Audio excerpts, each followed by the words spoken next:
before we go, a final reflection with strong business undertones.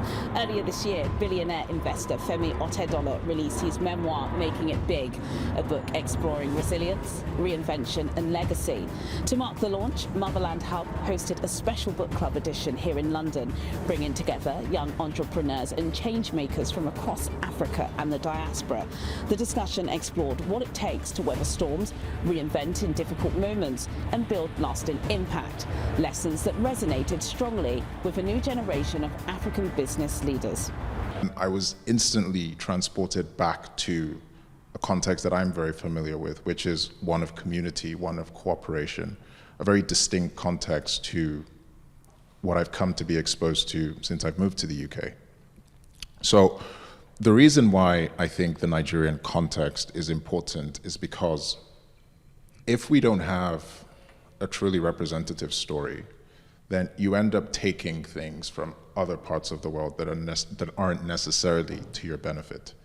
I think the warmth that Baba showed us while we were waiting in the lobby is something that I would love to have from sort of people here in the UK that I don't often have. And it's just that understanding, it's the beneath human interaction that you're able to get. And that's something that I've come to expect from a lot of situations in Nigeria. But more on the industrialist, it's the scale. So coming back to the book, I wasn't thinking he's a billionaire, how can I relate to this story? But I was thinking, how can this book be relevant to the average Nigerian entrepreneur? And it's simple, it's in the subtext. It's lessons from a life in business. Mm-hmm.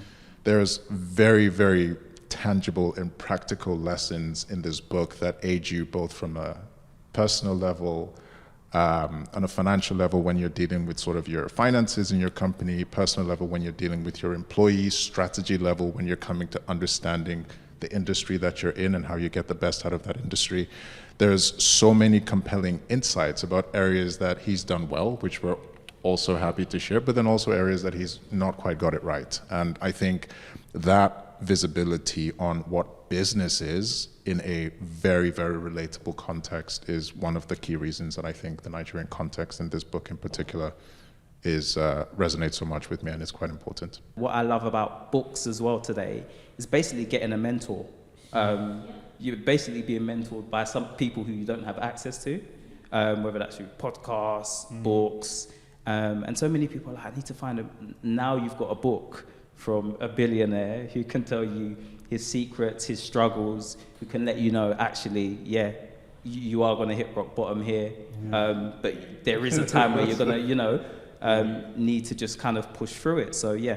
I remember when my first week in postgraduate school here, I realized that our teacher was like, we need contextual, nuanced solutions on the continent, and this was in an extracurricular thing I took called PFAL, Program for African Leadership.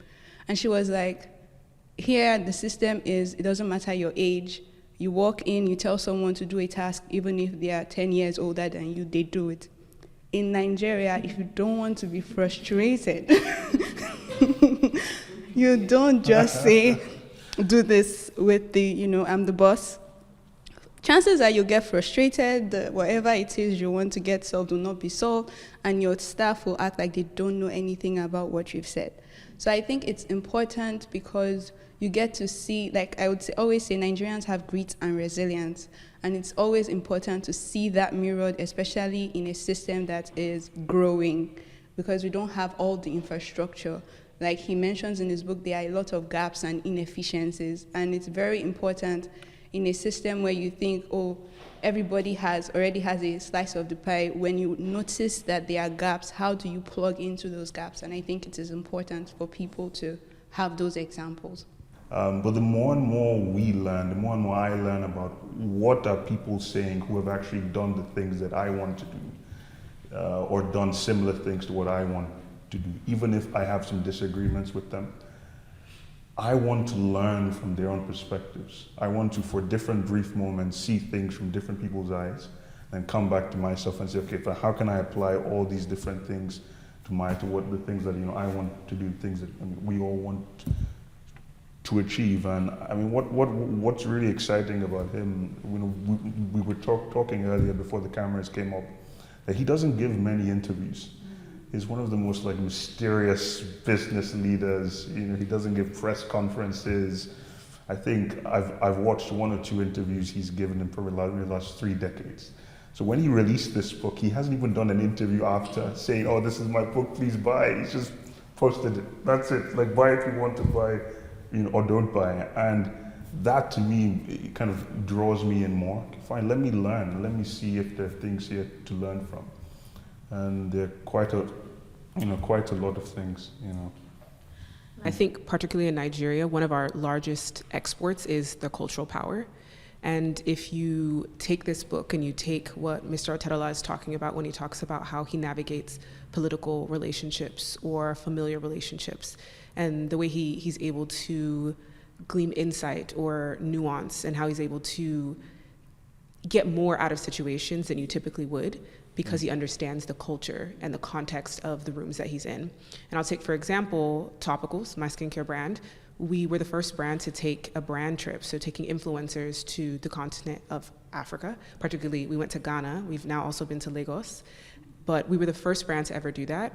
And that brand trip probably reset the industry around what brand trips look like. We took Black and brown creators who don't typically get invited by other major brands, right, by major brands, and we took them to Accra. And I remember talking to my board about wanting to do this, and they were confused. I remember talking to my team about wanting to do this. None of them had been to West Africa.